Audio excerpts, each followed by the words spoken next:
नमस्कार, आप देख रहे हैं इंडिया न्यूज। आपके साथ मैं हूं निदा अहमद। चलिए बात कर लेते हैं इस वक्त की बड़ी खबर की। आपको बता दें कि सीबीएसई बोर्ड परीक्षाओं पर पीएम मोदी की आज अहम बैठक होने जा रही है। शिक्षा मंत्री और शिक्षा सचिव के साथ ये मीटिंग होनी है। सीबीएसई बोर्ड परीक्षा को लेकर कर सकते हैं बड़ा ऐलान। दोपहर 12 बजे से शुरू होगी बैठक और माना ये जा रहा है कि एक पॉलिटिकल प्रेशर भी है, लोगों की डिमांड भी है। प्रियंका गांधी ने भी इस मुद्दे को उठाया था और स्टूडेंट्स के हक में लोग इस बात को कह रहे हैं कि एग्जाम्स फिलहाल टाल दिए जाएं। इसको लेकर प्रधानमंत्री मोदी आज शिक्षा सचिव और शिक्षा मंत्री से इस पर वार्ता करेंगे। और खुद आपको बता दें कि अरविंद केजरीवाल ने भी प्रेस कॉन्फ्रेंस करके बाकायदा ये मांग की थी कि जो सीबीएसई बोर्ड परीक्षाएं हैं उनको रद्द किया जाए। तो अब देखना होगा कि जब बैठक हो रही है तो क्या कुछ रिजल्ट निकल कर आता है। देश में कोरोना ने तोड़े सारे रिकॉर्ड। 24 घंटे में 1,85,000 से ज्यादा नए मरीज। यूपी के पूर्व सीएम अखिलेश यादव भी हो गए कोरोना पॉजिटिव। यूपी में करीब 18,000 नए बीमार। दिल्ली में भी रिकॉर्ड 13,000 से ज्यादा नए केस एक दिन में। तो यूपी में करीब 18,000 नए बीमार आए हैं अभी तक और इसके अलावा दिल्ली में भी रिकॉर्ड 13,000 से ज्यादा नए केस अभी तक दर्ज किए जा चुके हैं। तो हर दिन बढ़ता आंकड़ा डरा रहा है, दहशत पैदा कर रहा है, क्योंकि लगातार मामलों में इजाफा होता चला जा रहा है।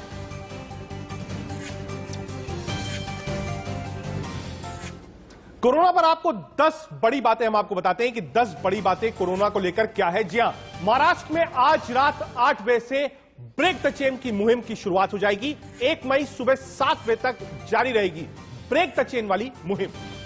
वहीं उत्तर प्रदेश की बात करें तो यूपी में 17,963 नए केस आए हैं। 85 लोगों की जान जा चुकी है। सीएम ने खुद को आइसोलेट कर लिया है। और अगर देश की बात करें पूरे, तो देश में कोरोना के 1,85,104 नए केस आए हैं। 1,026 लोगों की जान जा चुकी है। बात महाराष्ट्र की। महाराष्ट्र में 60,212 नए कोविड के केसेस आए हैं। 281 लोगों की मौत हो गई है। दिल्ली की बात करते हैं। दिल्ली में 13,468 नए केस आए हैं। 24 घंटे में 81 लोगों ने जान अपनी गंवा दी है कोविड के चलते। और अगर मुंबई की बात करें, वहां सबसे बुरा हाल है। मुंबई में कोरोना के 7,898 नए केस आए हैं। 26 लोगों की जान जा चुकी है। मुंबई की बात पंजाब का अगर हम जिक्र करें तो पंजाब में 24 घंटे में 3,407 नए केस आए हैं। 52 लोगों की मौत हो चुकी है। बात दिल्ली की हुई, मुंबई की हुई। दुनिया में 270 वैक्सीन बन रही है। 13 को इमरजेंसी अप्रूवल मिल चुका है। आज शाही स्नान में 20 लाख लोग इकट्ठा हो सकते हैं। और इसी खबर पर ज्यादा बातचीत के लिए आइए लखनऊ और मुंबई का रुख कर लेते हैं। वहां से अभिषेक शर्मा हमारे साथ जुड़ चुके हैं और लखनऊ से जय शुक्ला। सबसे पहले हम जय शुक्ला आपके पास ही आना चाहेंगे, क्योंकि जिस तरीके से हाईकोर्ट की अगर बात करें हम, तो हाईकोर्ट लगातार इस तरफ इशारा कर रहा है कि उत्तर प्रदेश सरकार जो है वो लॉकडाउन की तरफ क्यों नहीं सोच रही। ऐसे में क्या जो यूपी के हालात हैं वो सिर्फ और सिर्फ लॉकडाउन की तरफ ही इशारा कर रहे हैं, वही एक महज रास्ता बचा है?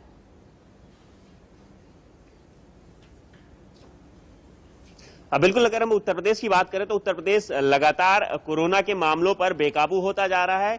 हर रोज कुछ नए आंकड़े ही बढ़ के आते हैं। जैसे कि अगर बीते दिनों की बात करें तो लगभग 4,000 के आंकड़े आ रहे थे। वहीं अगर पिछले 24 घंटों की बात करें तो 5382 केसेस आ गए। मतलब मान के चलिए 5,500 केसों के आसपास का ये आंकड़ा पहुंच रहा है पिछले 24 घंटों का। वहीं मौत के आंकड़ों की बात करें तो जहां राजधानी लखनऊ में करीब 21 लोगों की मौत हुई है। तो लगातार जो आंकड़े हैं वो बढ़ते जा रहे हैं। तो ये संकेत भी कर रहा है कि कहीं ना कहीं अब उत्तर प्रदेश को लॉकडाउन की जरूरत है। वो जिले जहां पर ज्यादा संक्रमण है, चाहे वो उत्तर प्रदेश का राजधानी लखनऊ हो, चाहे वो प्रयागराज हो, चाहे वो बनारस हो या कानपुर हो, इन जनपदों में सबसे ज्यादा अखिलेश यादव इस वक्त कहां पर है? अखिलेश यादव की तबीयत कैसी है? पता चला है वो कोविड पॉजिटिव हो गए। साथ ही साथ मुख्यमंत्री योगी आदित्यनाथ भी आइसोलेट हुए हैं, उनकी क्या खबर है?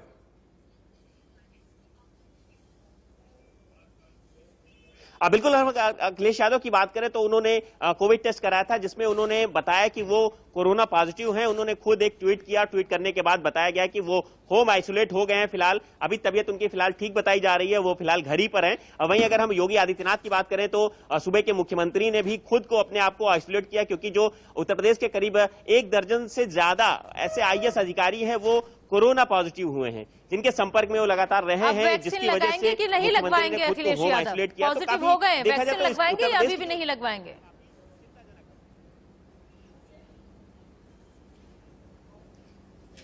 एक बार सवाल आप अपना दोहराइएगा प्लीज। मेरा सवाल यह है, जिस तरीके से लगातार हमने देखा कि वैक्सीनेशन को लेकर मुखालफत में थे अखिलेश यादव, कह रहे थे कि हम वैक्सीन नहीं लगवाएंगे। अब खुद वो पॉजिटिव आ चुके हैं, तो अब कुछ रुझान बदलेगा वैक्सीन को लेकर? लगवाएंगे कि नहीं लगवाएंगे अभी भी?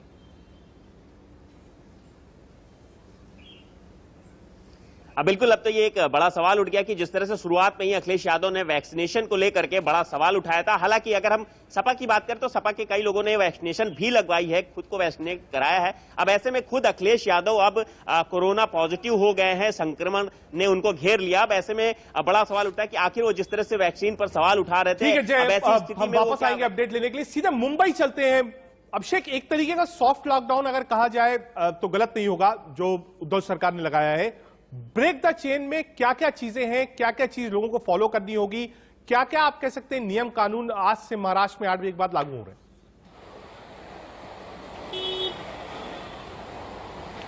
बिल्कुल सही कह रहे थे आपने, सॉफ्ट लॉकडाउन बिल्कुल सही कहा आपने, शब्द यूज किया, क्योंकि यह सही है कि पूरी तरीके से लॉकडाउन की जरूरत थी। इस बारे में जो टास्क फोर्स थे उनकी तरफ से लगातार कहा गया था कि बहुत सख्त लॉकडाउन की जरूरत है, वरना जो लोग संपर्क में आ रहे हैं लगातार, जो लोग दूसरे से मिल रहे हैं संपर्क में, उसको चेन तोड़ने की आवश्यकता है। हालांकि वह चेन अब टूटेगी या नहीं टूटेगी यह देखना होगा अगले 15 दिनों में। 15 दिनों के लिए पूरे महाराष्ट्र में ब्रेक द चेन लगा दिया गया। लेकिन आपको मैं तस्वीर जरूर बताना चाहूंगा। ये तस्वीर देखिए, इस वक्त मैं मुंबई के जोगेश्वरी स्टेशन के बाहर मौजूद हूं और आप देखिए यहाँ पर कल यानी आज रात से पूरे महाराष्ट्र में धारा 44 और कड़ाई से लागू कर दिया जाएगा। तमाम दुकानों को पहले से बंद कर दिया गया है, ऑफिसें बंद कर दी जाएंगी। लेकिन आप देखिए कि भीड़ कम नहीं हो रही है। ट्रेनों में सफर मैं खुद करता हूं, ट्रेनों में भीड़ कम नहीं हो रही है। अगर हम रिक्शा की स्टैंड की बात करें, मार्केट की बात करें, जो बाहर सब्जी के नाम पर मार्केट लगती है, कहीं पर भी अब भीड़ कम दिखाई नहीं पड़ रही है। सवाल ये उठता है कि क्या कल से यानी आज रात से जब होगा, हालांकि आज रात से नाइट कर्फ्यू लगा हुआ पहले से, लेकिन क्या यह असर कल देखने को मिलेगा कि कल से लोग सच में बाहर नहीं निकलेंगे? जानबूझकर जो लोगों को लग रहा है कि बाहर जाना जरूरी होता है, क्या वह लोग सच में बाहर से निकलेंगे या नहीं निकले? सबसे बड़ा सवाल देखिए कि रोड पर अमूमन अगर इस समय ऐसा होना चाहिए कि लोग सच में घर से बाहर नहीं निकले, जरूरत हो तो ही निकले। लेकिन इस वक्त आप देख सकते हैं रोड पर किस तरीके से भीड़ है, गाड़ियों की भीड़ है, रिक्शा की भीड़ है, लोगों की भीड़ है, दुकानें जो सब्जी की दुकानें हो, फलों की दुकानें खुली हुई हैं, उस पर भीड़ है, स्टेशन से बाहर निकलने वालों की भीड़ है। यह स्थिति यही बताती है कि आखिरकार महाराष्ट्र में कैसे कोरोना लगातार फैल रहा है और यही कारण है कि और ये तस्वीर, ये भीड़ इस तरफ भी इशारा करती है कि अगर यही हालात बने रहे और लोग ऐसे ही लापरवाह नजर आते रहे तो फिर कैसे किसी भी चैन को ब्रेक किया जा सकता है। चलिए आप बने रहिए हमारे साथ। ऐश्वर्या का रुख कर लेते हैं जो दिल्ली से इस वक्त हमारे साथ जुड़ गए हैं। ऐश्वर्या, दिल्ली में 13,478 नए केस, 24 घंटे में 81 की मौत, फिलहाल क्या स्थिति वहां की? देखिए, स्थिति लगातार भयावह बनी हुई है, क्योंकि जिस तरीके से लगातार दिन प्रतिदिन रिकॉर्ड स्तर पर कोरोना वायरस संक्रमण के केसेस बढ़ रहे हैं, उसको लेकर दिल्ली सरकार वाकई में चिंताजनक है और कहीं ना कहीं अब उसके लिए गाइडलाइंस भी दिए जा रहे हैं। लेकिन मुख्यमंत्री का साफ तौर पर कहना है कि जब तक हमारा मेडिकल इंफ्रास्ट्रक्चर है वो कहीं ना कहीं पूरा फुलफिल्ड है, जितने भी बेड्स अभी अवेलेबल हैं वो अभी तक जब तक पूरे नहीं होते हैं तब तक लॉकडाउन की स्थिति दिल्ली के अंदर नहीं होगी। लेकिन कहीं ना कहीं उसके लेकर एक बार फिर से आज दिल्ली सरकार की एक अहम बैठक है और अरविंद केजरीवाल आज शाम को एक बार फिर से पूरे प्रदेश को संबोधित कर सकते हैं कि कितने केसेस बढ़ रहे हैं, क्योंकि जिस तरीके से कल बताया गया कि 45 वर्ष से कम की उम्र के लोग ज्यादा 65% से ज्यादा कोविड संक्रमित हैं और उन्हीं को वैक्सीन नहीं लगाई जा रही है। और इसी के लिए बार बार केंद्र सरकार से कहा जा रहा है कि दिल्ली के अंदर वैक्सीनेशन का स्तर बढ़ाया जाए और एज कैप हटाई जाए।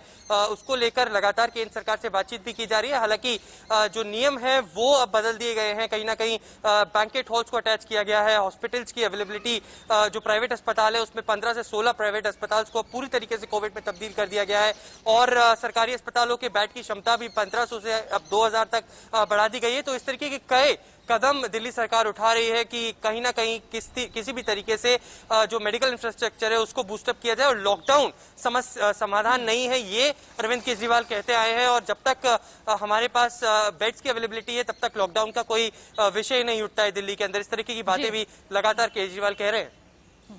ठीक है ऐश्वर्या, अभिषेक और जी हमारे साथ लगातार बने हुए थे तीनों, जो कि अलग अलग दिल्ली, मुंबई और उत्तर प्रदेश का हाल से वाकिफ करा रहे थे कि फिलहाल वहां पर आंकड़े क्या कुछ कह रहे हैं और क्या सिचुएशन है इन राज्यों में। बहुत बहुत शुक्रिया आप तीनों का इस तमाम जानकारी के लिए। आगे बढ़ते हैं। दिल्ली में भी कमोबेश इसी तरीके के हालात हैं। दिल्ली के आनंद विहार बस स्टैंड से मेरे सहयोगी ऐश्वर्य जैन की रिपोर्ट देखिए।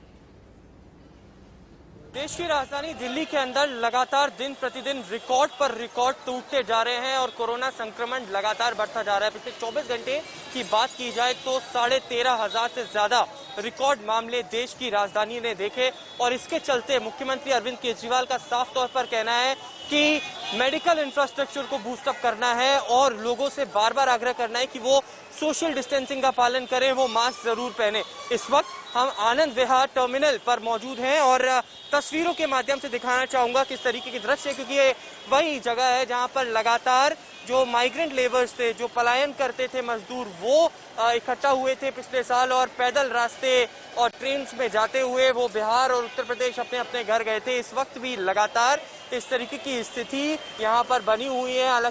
जो चिंता बनी हुई है दिल्ली के अंदर वो ये है कि रिकॉर्ड दर रिकॉर्ड कोरोना संक्रमण के केसेस आ रहे हैं, लोग मास्क नहीं पहन रहे हैं और जो रैंडम टेस्टिंग हो रही है उसमें ज्यादा से ज्यादा लोग पॉजिटिव निकल रहे हैं और इसीलिए संक्रमण बढ़ता जा रहा है। 65% से ज्यादा व्यक्ति दिल्ली के अंदर ऐसे बताए जा रहे हैं जो 45 साल से कम की उम्र के हैं और उनको कोरोना वायरस हुआ है और ये एक गंभीर चिंता है सरकार के लिए, क्योंकि कहीं ना कहीं वैक्सीनेशन अभी भी 45 से कम की उम्र के लोगों के लिए संभव नहीं है। केंद्र सरकार भी और दिल्ली सरकार भी लोगों से आग्रह कर रही है कि जरूरत ना पड़ने पर आप घर से ना निकलिए, लेकिन फिर भी भीड़ लगातार इन जगहों पे बढ़ती है तो वाकई में चिंता होती है। कैमरा पर्सन अंकित के साथ ऐश्वर्य जैन, इंडिया न्यूज के लिए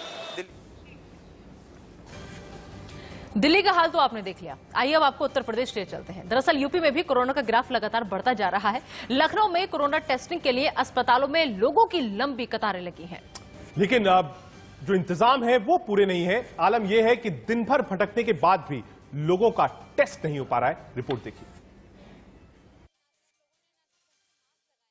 समझे तो लखनऊ का सिविल अस्पताल है श्यामा प्रसाद मुखर्जी। आप देख सकते हैं लंबी लंबी कतारों में लोग सुबह 7 बजे से खड़े हैं। अभी की तस्वीर की बात करें, अभी भी इनका नंबर नहीं आया है और 120 टोकन से ज्यादा यहाँ बटेगा नहीं। यहाँ लिखा हुआ था, देखिए फाड़ दिया किसी ने फाड़ दिया है। क्या लग रहा है आपको, क्या जांच लौट रही है वापस? आप अब क्या करेंगे सर, कुछ समझ में नहीं आ रहा। सुबह 7 बजे का आए हैं यहाँ, अब नहीं होगा तो 1 घंटे में तो वहाँ 3 कैबिनेट में तो पर्चा 3-4 है ना बनाने को, एक में तो खाली पर्चा बना है। 10 आदि के बाद मेरा नंबर आया। कहाँ पे टेस्टिंग के लिए आप लोग गए? नहीं, यहीं पे आए हैं, अभी तो यहीं आए हैं। हाँ, लेकिन अभी समय से उपस्थित नहीं है लोग। हाँ, तो क्या किया जाएगा उसके लिए? अब वेट एंड सी, वेट कर रहे हैं जी। मैं टेस्टिंग के लिए राम मनोहर लोहिया, चिन्हट, CHC, PHC और मेडिकल कॉलेज कई जगह चक्कर लगाया, लेकिन अभी तक टेस्ट नहीं हुआ। आज फिर यहाँ पर आए। कितने दिन से चक्कर लगा रहे हैं? 2 दिन से। हाँ, आप देख सकते हैं लगातार वो लोग हैं जो कि कोरोना संक्रमण की महामारी में जूझ रहे हैं, अपनी जान को खतरे में लेकर उन अस्पतालों के चक्कर काट रहे हैं। लेकिन उसके उपरांत भी अभी यदि टेस्टिंग की बात करें तो उनको टहलाया ही जा रहा है, चाहे KGMU हो, चाहे CSC PSC सेंटर हो।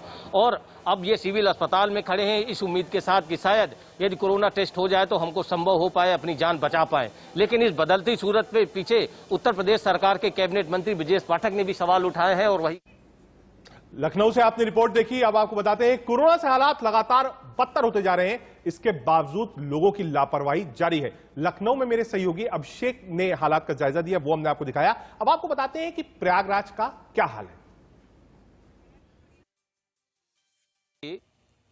उत्तर प्रदेश में हाई कोर्ट की इलाहाबाद बेंच ने आखिरकार उत्तर प्रदेश सरकार से पूर्ण लॉकडाउन के लिए विचार विमर्श करने को कहा है। और वो इसलिए कहा है कि जो प्रदेश में हालात हैं उनमें कई प्रमुख बातों का उल्लेख करते हुए हाई कोर्ट ने इस प्रकार से उत्तर प्रदेश सरकार से विचार विमर्श करने को कहा है। यदि सुबह से हम रियलिटी चेक की बात करें तो अब ये विधानसभा है और यहाँ से मुख्य मार्ग है और यहाँ पे लोगों का आवागमन जारी है, यानी कि सरकार अभी उसमें क्या विचार कर रही है, क्या मंथन कर रही है, ये कहना मुश्किल है। लेकिन जिस प्रकार से हालात हैं उनमें निपटने के लिए इलाहाबाद बेंच ने इस प्रकार के आदेश दिए हैं उत्तर प्रदेश सरकार को, तो कहीं न कहीं सरकार को इसमें मंथन करना चाहिए, अन्यथा जो स्थितियां हैं कोरोना से बेकाबू होती हुई वो और अधिक हो सकती हैं। वीडियो जर्नलिस्ट संस्कार मिश्रा के साथ अभिषेक सिंह, इंडिया न्यूज, लखनऊ, उत्तर प्रदेश। तो कोरोना से हालात लगातार बद से बदतर होते चले जा रहे हैं। फिलहाल एक छोटा सा ब्रेक, लेकिन आप बने रहिए इंडिया न्यूज के साथ।